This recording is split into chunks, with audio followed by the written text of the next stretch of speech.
Phil Collins. Alright, today we got some Genesis, one of the great prog rock acts of the 70s, into one of the most so-so pop acts of the 80s. Yeah, I'm a pretty big fan. They're one of my favorites of all time. I had a Genesis phase, a couple months ago, and I haven't really looked back since. While I like a lot of their stuff, they got a couple duds, which we'll get into right now. Let's just get the terrible one out of the way first. Let me just give me a second. I hate when it does this. Whoops. Didn't mean to hit that.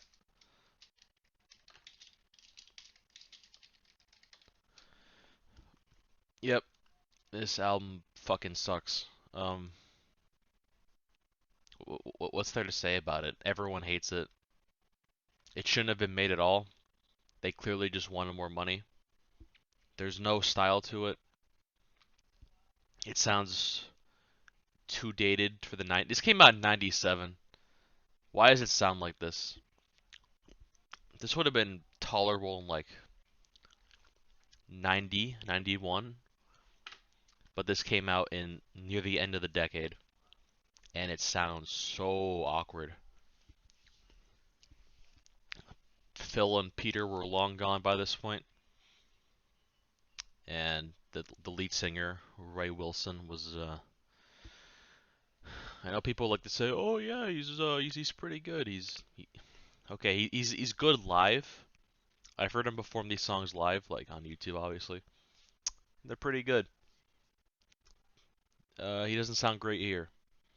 People say he sounds like Peter Gabriel, and it's like, what fucking planet are you on? He sounds like an asshole on this album. The production is just so dated. There's a couple okay tracks like The Dividing Line, where, Tony Banks, Mike Rutherford, and the drummer, whose name I'm forgetting, kind of show off their stuff. And The Congo, which is probably Ray Wilson's best vocals on this album. But the rest are fucking whack, bro. Alien Afternoon is such a bizarre track. If that's what you need. Yeah, that was my Ray Wilson impression. Yeah, that song is garbage. Yeah, this is it's not a great album. It's really bad. I had a soft spot for it when I first heard it, but after hearing it a couple more times, like one more time, okay. First time I heard it, I thought it was okay. The second time I heard it, I liked it a lot less. Not because I wasn't supposed to like it. I don't give a shit about that, but the sound just got on my nerves. And the third time, I was like, yeah, I see why people hate it. It's not a great listen at all. And their first album, from Genesis to Revelation, also not a great time. Yeah, I know it's from the Gabriel era, but it's such a waste of time. It's the production is actually kind of worse than Calling All Stations, but it makes more sense because it's their first album. Yeah, it doesn't sound like Genesis at all. It sounds like a psychedelic pop rock act from the '60s, like early Moody Blues or the Bee Gees. No standout tracks on it. I like In the Wilderness and The Conqueror, but that's about it. The production kills it. It's held together by duct tape and thumbtacks. It's just a joke. I'll, I'll give them a pass because it's their first album, but for a debut, it is not very good. And next up, we got where is it? Oh yeah, Invisible Touch. Not a terrible record at all. It's got some okay pop tunes on it, but the pop tunes that aren't great are really not great. The title track is people like it. I don't. I think it's annoying. Tonight's okay. Land of Confusion. Mwah. Fantastic. Great tune. Oh, what's the other one? It's the one from American Psycho. Oh, In Too Deep. Yeah, In Too Deep's pretty good. I have a soft spot for it because it was in that movie. But not an amazing track. Anything she does is terrible. Domino's okay. Is Throwing It All Away on this? Yeah, it is. That one's whatever. And the Brazilian is really good. But that's about it. It's alright. Not. This came out in '86. There's like much better stuff in '86. Like freaking Peter Gabriel had So in '86. Michael Jackson. Something came out in '86. I forgot the name of the album. But yeah, there was much better pop stuff in '86 than this. But it's alright. They tried. The fact that it's their biggest hit blows my mind, album wise, but what can you do? Calling the We Can't Dance. People rank this near the bottom, like dead last sometimes. I don't see it. First time I heard it, I didn't like it, but I gave it another chance, and I'm like, you know what? It's not bad. Jesus He Knows Me is a pretty funny satire pop song. What's the other one? No Son of Mine. Pretty dark pop track that I dig a lot. The Dividing Line, that's Calling All Stations. Driving the Last Spike and Fading Lights are fantastic. The Fading Lights especially. Dreaming While You Sleep is a pretty fantastic pop track as well. But the only problem is that the other pop tracks are not memorable at all. And plus I Can't Dance is like the worst fucking earworm these boys have ever made. And the production's kind of eh. Like it sounds fine, it sounds clean, but it sounds super dated. Like this came out in the early '90s, and we were kind of moving away from this pop rock like horse shit for more like alt stuff and grunge type shit. So this sounds very of its time. Like it came out like in '89, which actually I think it was written in like practice in like the late '80s, so that's why it sounds like that. But you know what? It's very dated, but it's not bad. Overhated, but not great either, if that makes sense. Then we got their self-titled album, Shapes, as the fans call it. Actually, a pretty good. What the hell is this ad? Whatever. Actually, a pretty great album at points. Side A is really good, and there's like one song on side B that's pretty good, which is The Silver Rainbow. I mean, this album has Mama, has That's All, Home by the Sea 1 and 2, which should have been one big song, but whatever. But then you got some other ones that aren't so good. Illegal Alien is really bad. Like it's kind of funny, but it's just really, really not good compared to a lot of other stuff they've done. Um, just a job to do. Taking it all too hard is okay. It's a cute little pop ballad, but a lot of these could have been like solo songs from Phil or even Tony Banks. And Mike Rutherford doesn't really do much on it. I mean, he's got those cool guitar riffs on Home by the Sea. You know that dirt, dirt, dirt, dirt. That's pretty cool. And that really fucking incredible 3 millisecond riff on Mama kind of sells it. But you know what? It's good. I don't, it's not blah, blah. It's not my favorite of their pop acts type stuff. But you know what? It's pretty good.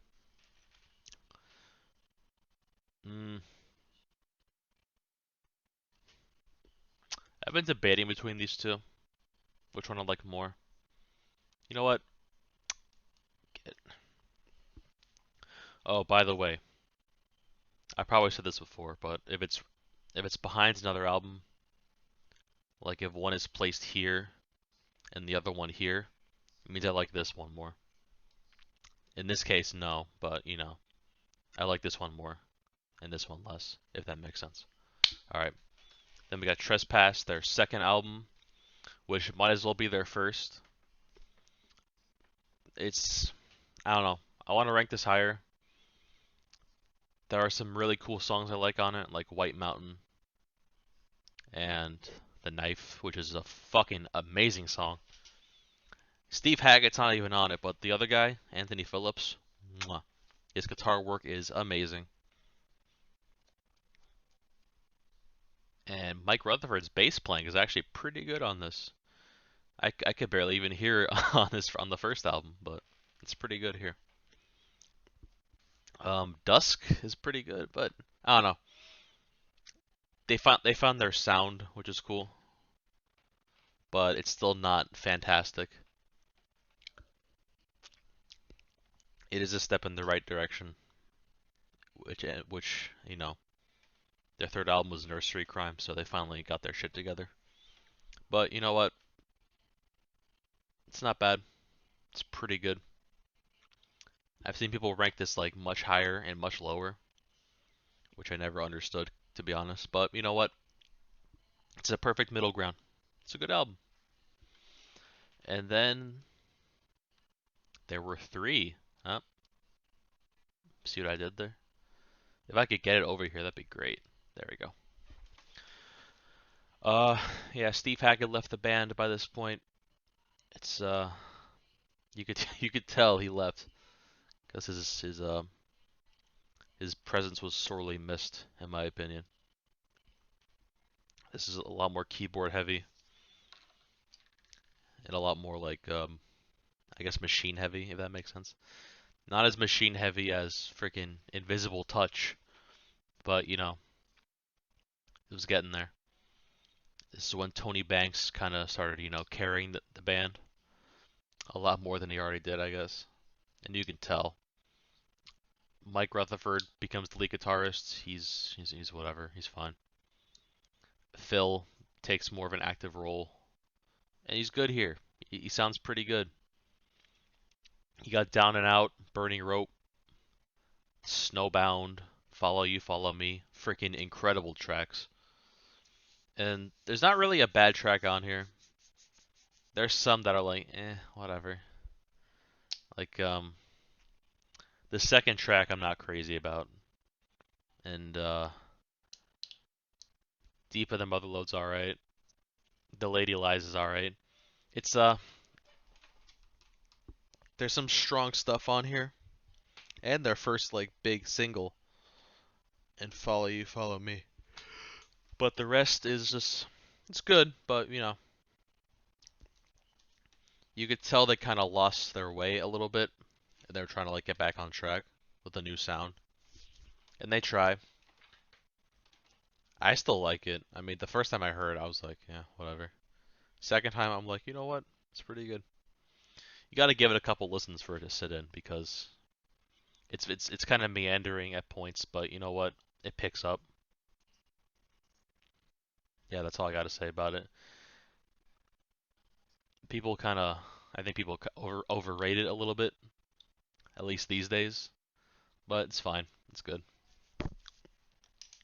It's the best of the B tier, I'll say that. And what's next?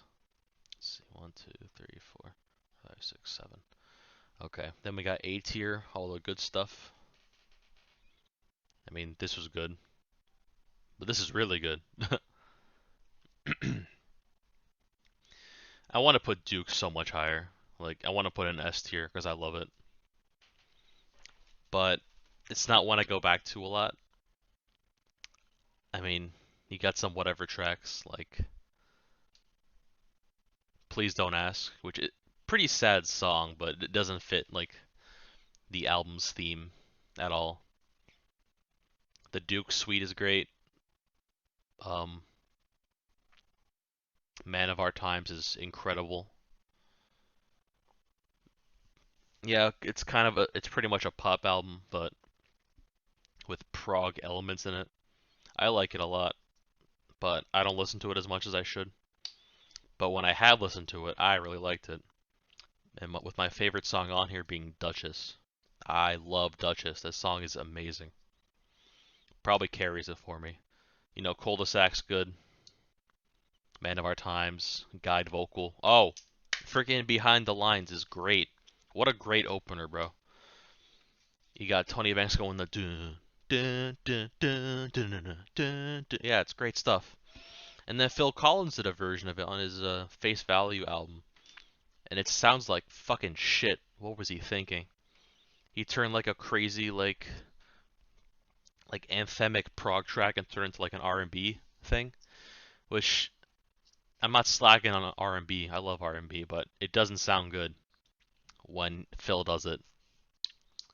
It sounds great here though. What am I saying? What am I talking about? Oh yeah, Duke. Yeah, Duke is great. I want to rank it higher, but I think it's fine where it is. Abacab. I've seen people rank this a lot higher and a lot lower. I like it where it is. This was actually my top 5 favorites for a while, which these days blows my mind. But I think it's great. Side A is awesome. Oh my god, most of it anyway. I mean, you got the title track, which is wow. You got No Reply at All, which would have been a great Phil Collins solo song, but you know, it's on Abacab. Me and Sarah Jane, mwah, pretty pretty great love song. What else? Oh, Dodo Lurker. Oh God, I I'm kind of mixed on Dodo Lurker. Dodo Lurker, not Dodo Lurker, because I love the instrumentals. They sound freaking crazy, but the lyrics are so dumb. Like I've heard that song a couple times. I still don't know what it's about. It's the lyrics are just so stupid. It's like too big to fly, Dodo ugly, so Dodo must die. It's like what the fuck are you singing about, Phil? Come on. Side B's kind of I don't know. It's got Who Done It, which is universally regarded as the worst Genesis song. I don't think it is, but you know, it's not great. Man on the Corner I think is awesome. It's like Another Day in Paradise, but not dog shit. There's another one. It's before the title. It's before the last track. It's whatever. Another record I like.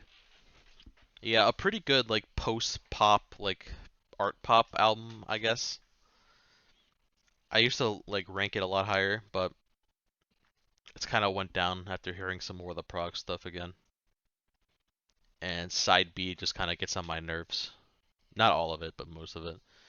But the songs that are great on here are freaking fantastic. This is like this is the peak of like the the trio Genesis era, you know, Phil, Tony, and Mike. They were super good here, and on Duke as well. But I like Abacab a bit more than Duke. All right, this one might get me some shit. Yeah, Nursery Crime. It's a pretty good album. Not pretty good. It's pretty good. It's their third album. This is when Phil and Steve Hackett joined the band. They're both great here. The Musical Box is one of the best Genesis songs of all time. Everyone kills it. Peter kills it. Tony kills it with the with the little. Was that Tony? I don't know. I think it is the intro, and it sounds really good. Phil's drumming is fantastic, which I think I said. Steve Hackett is a freaking monster on the musical box. Oh my god.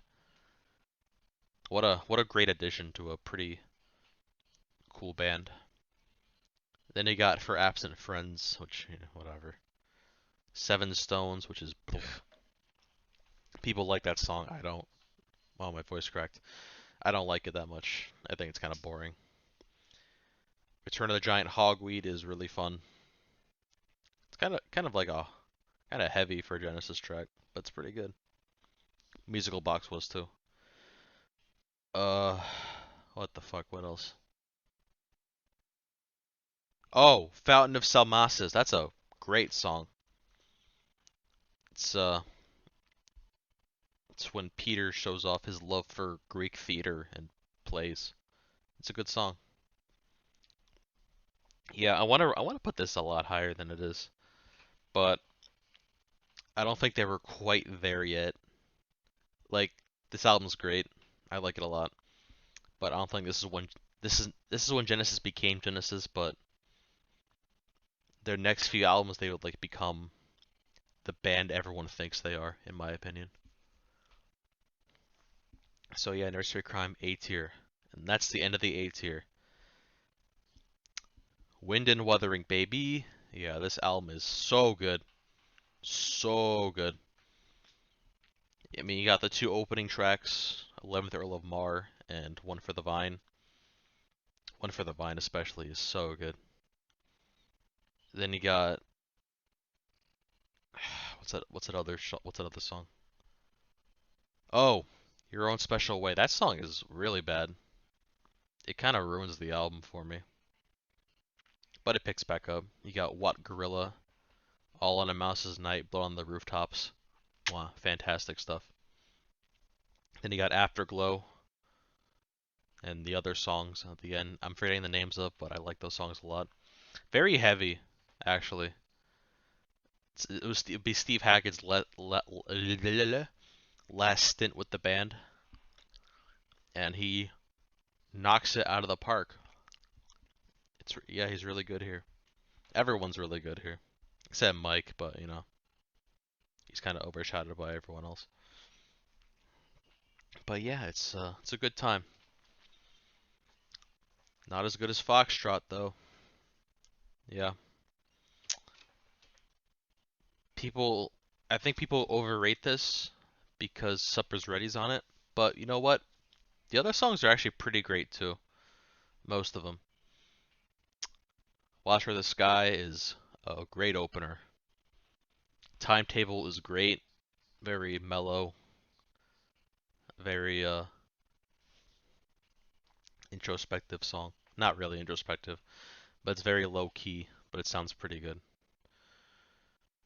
Get Him Out by Friday. I don't like that much. People like it. I don't get it.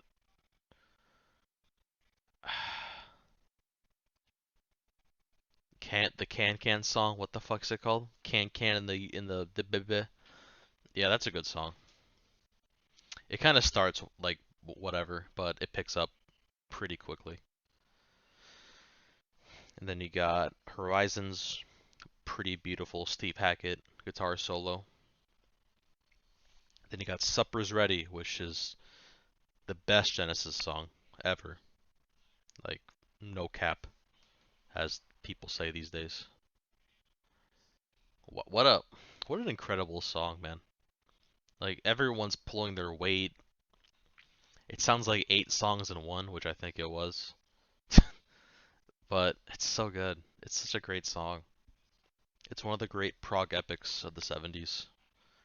Echoes, Tarkus, Close to the Edge. It's great stuff. But I like some other albums better. Like this one, Trick of the Tail. Yeah, Peter was gone. People thought this band was gonna flatline because Peter was gone. Peter was gone. But they didn't. This album freaking knocks it out of the park. Got that great opening track, Dancing on a Volcano, which is awesome. Entangled's a pretty sweet soft song. Then you got Squonk, one of the heaviest songs they've ever done. I pretty much like every song on here. I like Trick of the Tail the least, the title track, but it's still pretty good. Then you got Los Endos, a pretty great Tony Banks and Phil. Actually, everyone does really good on it.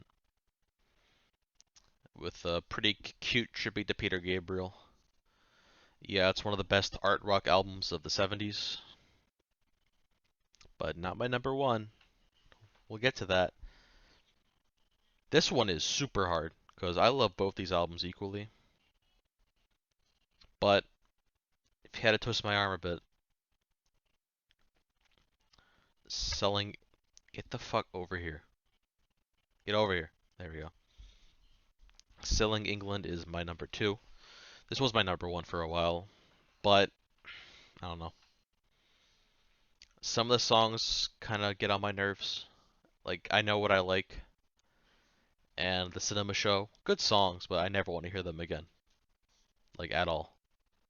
But the other songs on here are amazing. Dancing with the Moonlit Night is incredible. Firth of Fifth, obviously. I really like the Battle of Epping Forest. No one else does, but I do. After the Ordeal is great. Alley of Plenty is great. Yeah, it's a classic prog album. Like you've heard it. I don't need to freaking explain myself. I just think some of the other songs are kind of eh, but the ones that are great freaking carry this album to stardom. And then obviously we got The Lamb Lies Down on Broadway. This is a freaking monster of an album, but it's so good.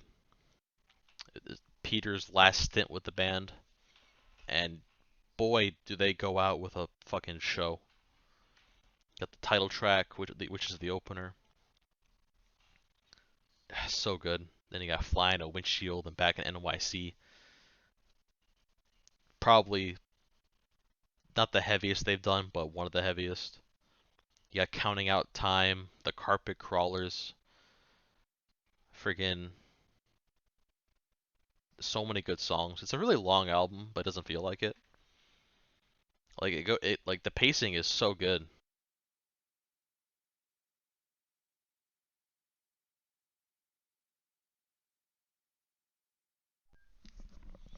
I love my headset turns off. That's so cool. What was I saying? Oh yeah, The Lamb is really cool. It's pink. It's like The Wall before The Wall came out, if that makes sense. Like there's a story around it. It's about some like Puerto Rican street kid in New York. I'm not sure what the whole meaning is, but the songs are great. It's a really good. It's a good. It's a I don't know. Like you gotta hear it to like see it to like get it, if that makes sense. But yeah, it's such a good album, one of the best ever made, and one of my favorites of all time. And it's my favorite Genesis album. The first time I heard it, I was like, yeah, it's good, but I don't really get it. But the second time you hear it, it's like it clicks. There's some filler stuff, like Tony Banks does some, ambient noodling near the end. But I think every song on here is gold. Even the filler stuff isn't terrible. But yeah, that's my Genesis tier list. Hope you guys enjoyed. Yeah, I don't got an outro for this, so see ya.